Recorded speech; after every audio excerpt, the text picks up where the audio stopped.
بسم اللہ الرحمن الرحیم۔ ڈیئر اسٹوڈنٹس، السلام علیکم۔ کلاس فرسٹ ایئر اردو کا آج ہمارا دوسرا لیکچر ہے، اور آج کے اس لیکچر میں ہم نے نظم حمد کے 2 شعر پڑھنے ہیں، شعر نمبر 3 اور شعر نمبر 4۔ پہلے لیکچر میں ہم نے اس نظم کے پہلے 2 اشعار کو دیکھا تھا اور ساتھ میں امیر مینائی کا تعارف دیکھا تھا۔ تو بیٹا آج ہم نے تیسرا اور چوتھا شعر دیکھنا ہے۔ تو نظم کا تیسرا شعر ہے ہمارا کہ تو ہے خلوت میں، تو ہے جلوت میں، کہیں پنہاں کہیں عیاں ہے تو بیٹا اس شعر کا مفہوم دیکھیے گا۔ پہلے چلو آپ کو الفاظ کے معنی بتا دیتا ہوں کہ تو ہے سے مراد بیٹا ہے مراد اللہ تعالیٰ کی ذات ہے۔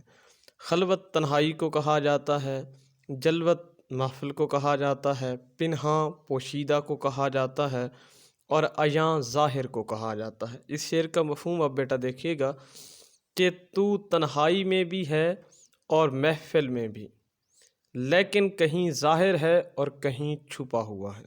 یہ کون؟ بیٹا اللہ تعالیٰ کی ذات۔ تو اب اس شعر کی بیٹا تشریح دیکھیے گا۔ شاعر کہتا ہے کہ ہم جانتے ہیں کہ ہم صرف اللہ کی حمد و ثنا کا نام نہیں بلکہ اس میں ہم اللہ کی ذات و صفات کا بیان بھی کرتے ہیں۔ قرآن میں جگہ جگہ اللہ رب ذوالجلال کی صفات کاملہ کو بیان کیا گیا ہے، اور جگہ جگہ پہ اللہ تعالیٰ کی صفات کاملہ کا بیان ملتا ہے، جس سے اس کے 99 صفات کا تعین ہوتا ہے۔ یہ بیٹا جو اللہ تعالیٰ کے 99 نام ہیں، یہ اللہ تعالیٰ کے صفاتی نام ہیں، اور ان سے اللہ تعالیٰ کی صفات کا ہم لوگ تعین کرتے ہیں۔ یہ تمام صفات بیٹا وہ ہیں جو اللہ نے ہمیں خود قرآن میں بیان کی ہیں۔ انہی صفات میں سے ایک صفت اللہ کے حاضر اور ناظر ہونے کا بھی ہے کہ اللہ تعالیٰ حاضر اور ناظر کا بھی علم رکھتا ہے۔ اللہ تعالیٰ کو حاضر اور ناظر کا بھی علم ہے۔ اس کا مطلب یہ ہے کہ اللہ اپنی لامحدود ذات اور صفات کے ساتھ ہر جگہ پہ موجود ہے۔ وہ انسان کی تنہائی اور محفل ہر جگہ موجود ہے، لیکن کہیں اس کا ظاہر ہونا کھلی نشانیوں کے ساتھ ہے اور کہیں وہ بالکل بے نشان نظر آتا ہے۔ وہ جگر مراد آبادی نے اس حوالے سے بڑی خوبصورت بات کہی تھی کہ ہر رنگ تیرے رنگ میں ڈوبا ہوا نکلا، ہر نقش تیرا نقش کف پا نظر آیا۔ تو زیر بحث شعر میں شاعر انہی صفات کو مد نظر رکھ کر کہتا ہے کہ اے اللہ، تو ہماری تنہائیوں کا بھی ناظر ہے اور ہماری ظاہری زندگیوں کا بھی شاہد ہے۔ تو ہر جگہ پایا جاتا ہے۔ کائنات کا کوئی گوشہ، کوئی جگہ ایسی نہیں جہاں اللہ کی ذات کا غلبہ نہ ہو۔ ہر کہیں خدا کی قدرت کے نظارے موجود ہیں۔ عالم تنہائی میں بھی وہ ہمیں دیکھ رہا ہے، اور عالم محفل میں بھی ہمارے افعال سے آگاہ ہے۔ اس لیے تو کہا جاتا ہے کہ اللہ تعالیٰ ہمارے جزو و کل سے واقف ہے۔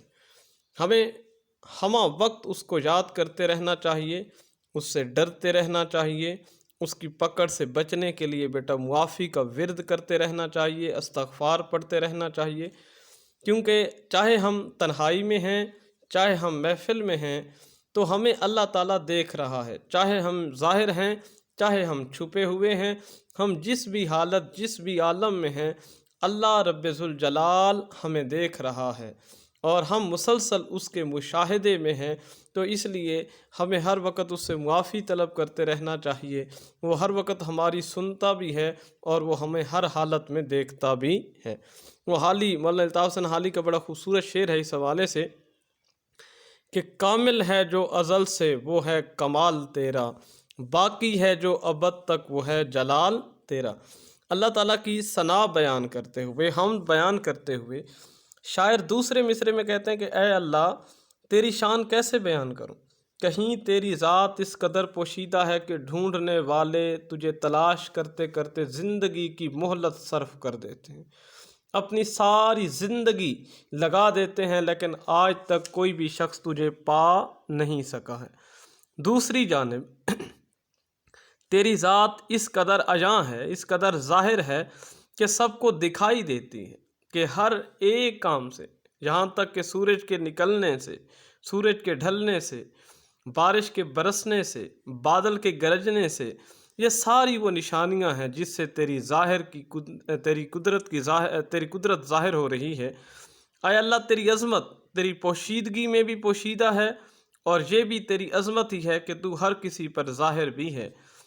سورج کا ہر روز مشرق سے ابھر کر سامنے آنا بھی تیرے عیاں ہونے کے مترادف ہے۔ رات کے وقت آسمان پر چاند اور تاروں کی چمک بھی تیری قدرت کی علامت ہے۔ گویا وہ ہر جگہ موجود بھی ہے اور نہیں بھی ہے۔ وہ ایک شاعر نے بڑی خوبصورت اس حوالے سے بات کہی کہ ہر سو تو ہی روبرو ہے، پھر بھی تیری جستجو ہے۔ اصل میں بیٹے، شاعر امیر مینائی ہمیں اس شعر میں پیغام یہ دینا چاہتے ہیں کہ اللہ رب ذوالجلال اس کائنات کے کونے کونے میں موجود ہے۔ وہ ہمیں خلوت میں بھی دیکھتا ہے، ہماری جلوت کا بھی شاہد ہے۔ وہ پنہاں ہونے کے باوجود خوب عیاں ہے اور ہر جگہ پہ موجود ہے۔ اس لیے مومن خان مومن اردو ادب کے ایک بڑے مشہور شاعر گزرے ہیں، انہوں نے ایک بڑی خوبصورت بات کہی کہ تم میرے پاس ہوتے ہو گویا جب کوئی دوسرا نہیں ہوتا۔ تو یہ شعر اگر آپ عشق حقیقی کے زمرے میں دیکھیں تو مالک رب ذوالجلال کی ذات کے لیے جو ہے وہ مومن خان مومن نے لکھا ہے۔ چلو بیٹا، اس نظم کا چوتھا شعر دیکھیے گا کہ نہیں تیرے سوا یہاں کوئی، میزباں تو ہے مہمان تو ہے۔ بیٹا پہلے مشکل الفاظ کے معنی دیکھ لیجئے۔ ایک لفظ استعمال ہوا سوا، سوا علاوہ۔ ایک لفظ یہاں، یہاں سے مراد دنیا ہے۔ میزبان بیٹا خیال رکھنے والا، پالنے والا، خدمت کرنے والے کو کہا جاتا۔ مہمان جس کی خدمت کی جائے۔ تو اس شعر کا مفہوم دیکھیے گا کہ تیرے سوا یہاں کوئی نہیں ہے، تو ہی میزبان ہے اور تو ہی مہمان ہے۔ بیٹا اس شعر کی تشریح دیکھیے گا، شاعر کہتا ہے کہ انسان جب اپنے چاروں طرف غور کرتا ہے، وہ اس کائنات میں پائے جانے والے کھربوں ستاروں کو بیٹا دیکھتا ہے، جو ایک نظم کے تحت، ایک خاص ڈسپلن کے تحت اپنے اپنے مداروں میں چل رہے ہیں، اپنے اپنے راستوں پہ محو سفر ہیں۔ پھر جب وہ اپنی ذات میں اللہ کی نشانیوں پر غور کرتا ہے تو اسے یقین ہو جاتا ہے کہ وہ واقعی اللہ کے کلام کے مصداق احسن تقویم ہے۔ اللہ رب ذوالجلال نے قرآن میں فرمایا نا کہ لَقَدْ خَلَقْنَا الْإِنسَانَ فِي أَحْسَنِ تَقْوِيمٍ، میں نے انسان کو بہترین تخلیق کیا ہے۔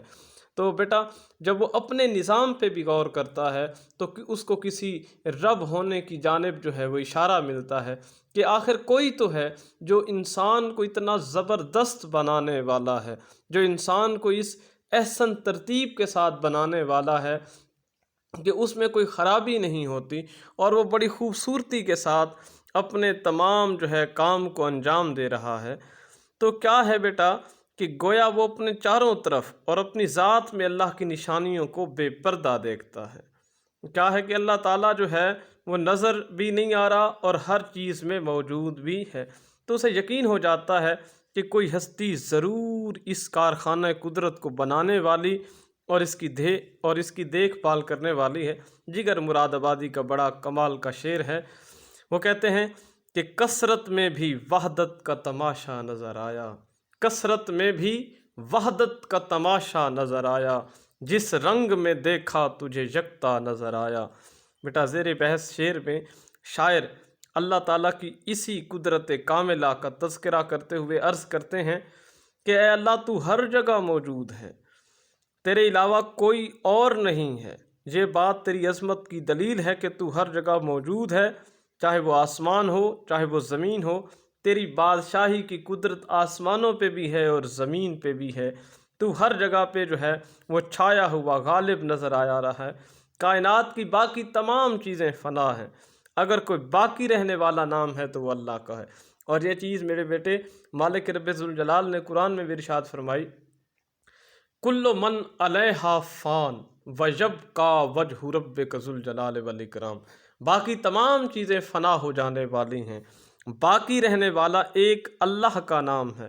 تو اس کائنات میں جتنی بھی چیزیں ہیں انہوں نے ختم ہو جانا ہے، اور یہ بھی رب ہونے کی دلیل ہے کہ ہم اپنی زندگی میں بہت ساری چیزوں کو دیکھتے ہیں جو اپنی ہی زندگی میں ہم دیکھتے ہیں کہ ختم بھی ہو رہی ہوتی ہیں، ان میں جو ہے ٹوٹ پھوٹ کا جو ہے عالم بھی جاری ہوتا ہے، شکست و ریخت کا عالم بھی جاری ہوتا ہے، لیکن ایک کوئی ذات ہے جس نے اس کائنات کو بنایا ہے، وہ ازل سے ہے اور ابد تک قائم رہے گی۔ تو یہ بھی اللہ تعالیٰ کی نشانیوں میں ایک نشانی ہے۔ وہ میر تقی میر نے بڑی خوبصورت بات کہی تھی کہ دیا دکھائی مجھے تو اس کا جلوہ میر، پڑی جا میں جا کر نظر جہاں میری، کہ مجھے تو ہر جگہ پہ اللہ تعالیٰ کی ہی ذات کا جلوہ نظر آیا ہے، میں نے جہاں پہ بھی دیکھا ہے مجھے اللہ تعالیٰ کی ہی ذات نظر آئی ہے۔ بیٹا اس شعر کے دوسرے مصرعے میں شاعر اللہ تعالیٰ کے لیے میزبان اور مہمان کے الفاظ استعمال کرتا ہے، اور مہمان اور میزبان کے الفاظ استعمال کر کے یہاں پہ شاعر نے صنعت تضاد کا برمحل استعمال کیا ہے، کیونکہ میزبان اور مہمان جو ایک دوسرے کی الٹ ہیں، ضد ہیں، اور صنعت تضاد سے کام لے کر شاعر نے اپنی بات کو اور خوبصورت بنا دیا ہے۔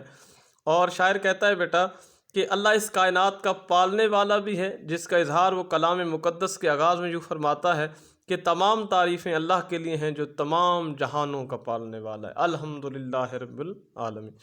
شاعر اللہ کے لیے میزبان کی صفت استعمال کرتا ہے اور ہمیں یہ پیغام دے رہا ہے کہ اللہ اس کائنات کا خالق اور مالک ہونے کے ساتھ ساتھ نگہبان بھی ہے، وہ اس کی دیکھ بھال بھی کرنے والا ہے، وہی دن کو رات میں اور رات کو دن میں تبدیل کرنے والا بھی ہے، وہی پھولوں کو خوشبو اور رنگ عطا کرنے والا بھی ہے، وہی کھانوں اور پھلوں میں ذائقے پیدا کرنے والا بھی ہے، وہی ایک ہی ہے جو ہواؤں کو چلنے کا حکم دیتا ہے، جو چاند اور سورج کی گھٹتی بڑھتی منزلوں کا تعین کرنے والا بھی ہے، وہی ہر مخلوق کو رزق عطا کرنے والا بھی ہے، وہی خدا ہے جو اپنی مخلوق سے محبت کرتا ہے اور اسے اپنا خاندان قرار دیتا ہے۔ تو بیٹا اور اللہ رب ذوالجلال انسان سے 70 پیار کرنے والی ماؤں سے بھی زیادہ پیار کرتا ہے۔ وہ کسی شاعر نے بڑی خوبصورت بات کہی تھی کہ اسی کا یہ جلوہ ہے چاروں طرف، ہزاروں نشاں ہیں ہزاروں طرف۔ تو بس ہمیں پتہ یہ چلتا ہے کہ اس جہان کو بنانے والا بھی وہ ایک رب ہے اور چلانے والا بھی وہ ایک رب ہے، اسی کے کارخانہ قدرت میں یہ پوری کائنات چل رہی ہے۔ تو بیٹا یہ 2 اشعار میں نے آج آپ کو پڑھائے، آپ نے ان کی تشریح دیکھنی ہے اور آپ ساتھ ساتھ ان اشعار کی تشریح لکھتے آئیں۔ انشاءاللہ جیسے ہی ہماری کلاسز دوبارہ آغاز ہوگا تو میں آپ کی وہاں پہ بھی چیک کروں گا اور آپ یہ گروپ میں بھی بھیج دیں تاکہ ابھی سے آپ کی اصلاح ہو سکے۔ والسلام۔